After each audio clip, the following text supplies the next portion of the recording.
Sa likod ang pangako. Episode 3, ang katotohanang hindi kayang takasan. Recap from episode 1 and 2. Ang unang pagtatagpo ni Lara at Miguel. Paghatid ni Miguel kay Lara sa gitna ng malakas na ulan, si Don Eduardo ay binalaan si Miguel.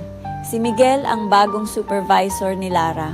Lumalalim ang connection ni Lara at Miguel. Si Don Eduardo ay nag-umpisang imbestigahan si Lara.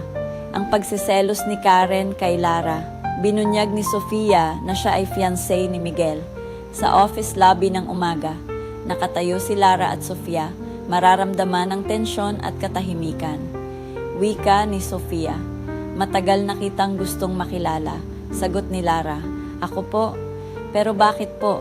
Naiinis na ngumiti si Sofia at sinabing, oo, ikaw ang dahilan kung bakit nagbabago si Miguel. Dumating si Miguel, halatang nagulat sa kanyang nasaksihan. Wika ni Miguel, Sofia, bakit nandito ka? Sagot naman ni Sofia, hindi ba dapat ako ang tanungin kung bakit hindi mo sinabi sa kanya ang tungkol sa atin? Dahan-dahan naiintindihan ni Lara ang lahat. Umatras si Lara habang nasasaktan at nalilito sa nangyayari. Wika ni Lara, Sir, engaged ka? Speechless si Miguel. Sagot ni Miguel, Lara, hindi ganon. Pinigilan ni Lara habang nagsasalita si Miguel at sinabing, hindi mo kailangang magpaliwanag, sir. Sabay nag-walk out si Lara. Sa pantry nag-uusap si Lara at Karen. Wika ni Karen, narinig ko, engaged pala si Sir Miguel? Ayaw ipahalata ni Lara na nasaktan siya sa mga nangyari at narinig niya at nanatili itong matatag. Sagot ni Lara, trabaho lang to, wala akong pakialam sa personal niyang buhay, Karen. Napangisi si Karen.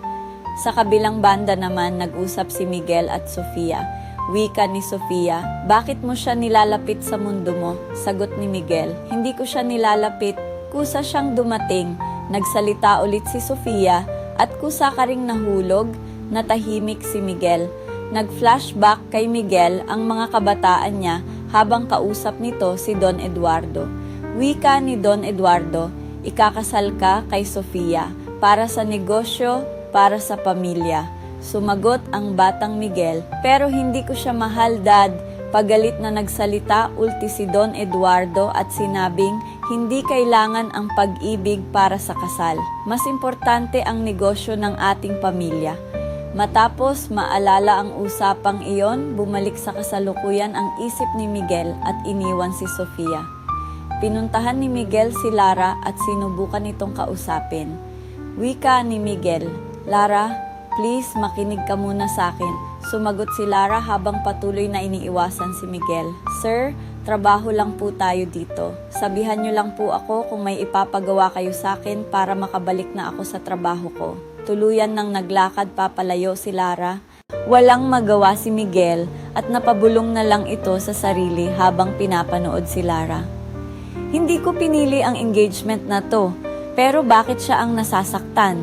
Dapat nung una pa lang ay sinabi ko na sa'yo ang totoo para hindi na tayo nahihirapan ng ganito. Pinuntahan ni Sofia si Lara at kinausap ito ng masinsinan. Wika ni Sofia, alam kong mabait ka, pero sana marunong ka ring lumugar. Tiningnan ni Sofia ang mga mata ni Lara. Sumagot si Lara, hindi ko inaagaw si Sir Miguel sa inyo, ma'am. Nagsalita ulit si Sofia, hindi mo kailangan agawin kasi kusa siyang lumalapit sa'yo. Alam mo naman siguro ang ibig sabihin nun. Tinitigan ng masama si Lara at pagkatapos tahimik itong umalis. Sa bahay ni Lara, nakita ni Aling Rosa ang lungkot niya. Wika ni Aling Rosa, anak, may problema ba? Malungkot na tugon ni Lara. Ma, bakit ang hirap mahalin ng taong hindi pwede? Emosyonal na niyakap ni Aling Rosa ang anak niya. Sa kabilang banda naman ay palihim na kinakausap ni Karen si Sofia. Wika ni Karen, kung gusto mong lumayo si Lara kay Miguel, tutulungan kita. Na-curious si Sofia sa alok ni Karen. Kinabukasan, tinatawag ni Don Eduardo si Lara sa kanyang opisina. Wika ni Don Eduardo, magkano ang kailangan mo para lumayo sa anak ko? Nabigla si Lara sa narinig niya mula kay Don Eduardo. Sagot ni Lara, hindi po ako nabibili at wala po kaming relasyon ng anak niyo, Don Eduardo. Sumagot si Don Eduardo, lahat ng tao may presyo. Kinabahan si Lara at ramdam ang tensyon sa buong paligid dahil sa sinabi ni Don Eduardo. Sa mga susunod na eksena, nalaman ni Miguel ang ginawa ng kanyang ama kay Lara. Galit niyang kinausap ang kanyang ama. Wika ni Miguel, "Pinuntahan mo siya? Anong sinabi mo sa kanya, Dad?" Mahinahon na sagot ni Don Eduardo, "Pinoprotektahan lang kita sa kanya, anak." Wika ulit ni Miguel, "Hindi mo ako pinoprotektahan, kinokontrol mo ako." Mabilis na pinuntahan ni Miguel si Lara. Nang makita niya si Lara, agad niya itong kinausap. Wika ni Miguel, "Lara, sorry. Hindi ko ginusto ang engagement ko kay Sofia. Pinilit lang ako ng aking dad para sa aming pamilya at negosyo." Sumagot si Lara, "Pero pinili mong itago at natahimik silang pareho." Mahinahon na sinabi ni Lara, "Hindi ka masamang tao, Miguel, pero hindi ako pwedeng masaktan dahil sa'yo." Nag-decide si Lara na dumista siya kay Miguel. Wika ni Lara, "Simula ngayon, trabaho na lang, sir." Nasaktan si Miguel sa kanyang mga narinig. Sa kabilang banda, pinuntahan ulit ni Karen si Sofia. Wika ni Karen, "Gusto mo bang tuluyan siyang mawala sa buhay ni Miguel?" Maingat na nakikinig si Sofia. Kinagabihan, may hindi kilalang number ang tumawag kay Lara. Wika ng hindi kilalang boses, "Ikaw si Lara? Kung ayaw mong masira ang pamilya mo, lumayo ka kay Miguel." Sabay binaba ang tawag. Nanginig sa takot si Lara sa kanyang mga narinig. Minsan, hindi sapat ang pagmamahal. Minsan, may mga taong handang sirain ka para lang manatili sa kapangyarihan. Hanggang saan kayang lumaban ni Lara? Episode 4, ang unang pagtataksil.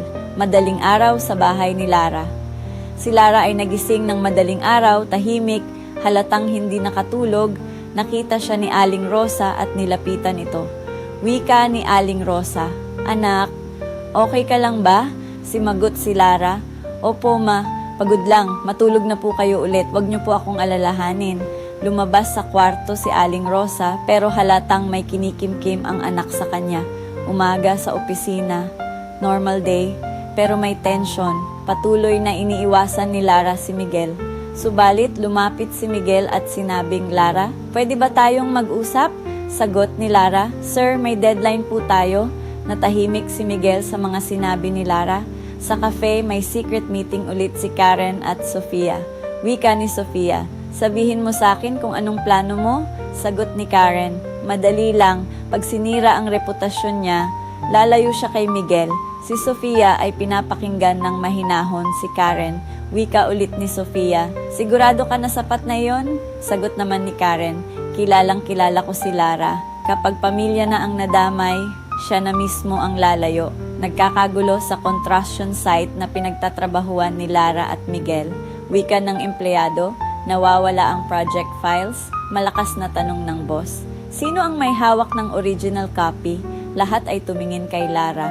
Sumagot ang isang empleyado, "Si Lara po." Nabigla si Lara. Dali-dalian pumunta sa conference room ang boss at si Lara. Tanong ng boss, "Lara, nasaan ang files?" Sagot ni Lara, "Sir, nasa system po yon kahapon." Wika ng IT personnel na nag-check, "Deleted na po." At Lara's login ang ginamit. Natahimik at pinaghinalaan si Lara. Narinig ni Miguel ang usapan ng boss at ni Lara at agad itong nagsalita. Malakas na sinabi ni Miguel, "That's impossible. Hindi gagawin ni Lara yan." Sagot ng boss, "Sir, Miguel, ebidensya na ang nagsasalita."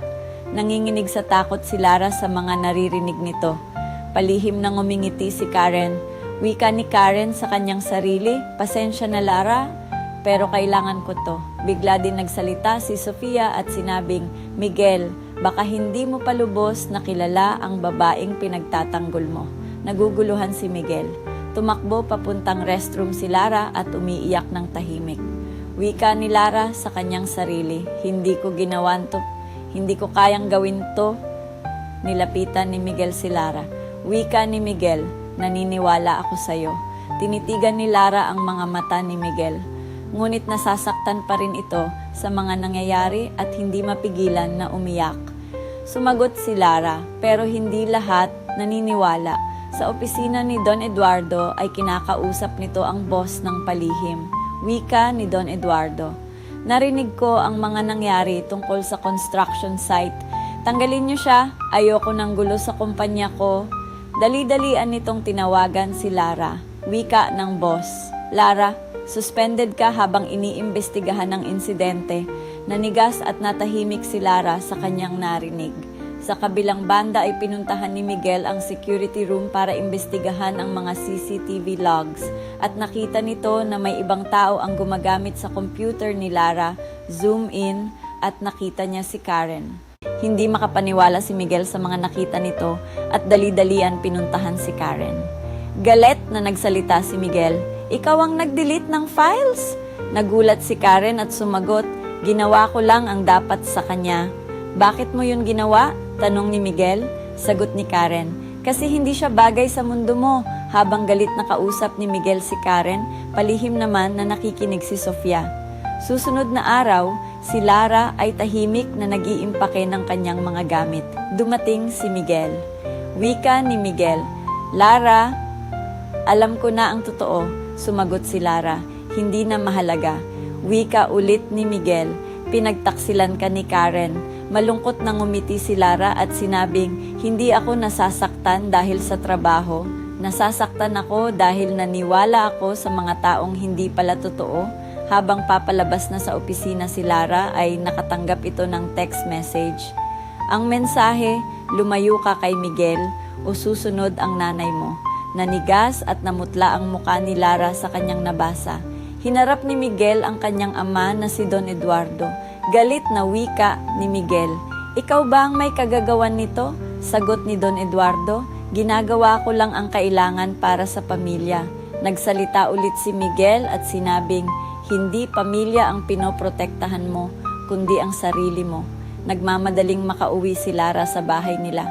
Pagkarating ni Lara sa bahay nila, maraming tao ang nakapalibot dito. Wika ng kapitbahay kay Lara, "May nangyari sa nanay mo, may ambulansya at stretcher." Si Aling Rosa ay walang malay. Umiiyak at sumigaw si Lara, "Ma, anong nangyari?" Dumating si Miguel at nabigla ito sa mga nasaksihan. Ang buod ng episode na ito ay sa bawat pagtataksil, may kapalit, sa bawat kasinungalingan, may nasasaktan. Hanggang saan kayang lumaban ni Lara kung pati pamilya niya ang nadadamay? Kung nagustuhan mo ang kwento na ito, huwag kalimutan pindutin ang like, share at mag-subscribe. To be continued.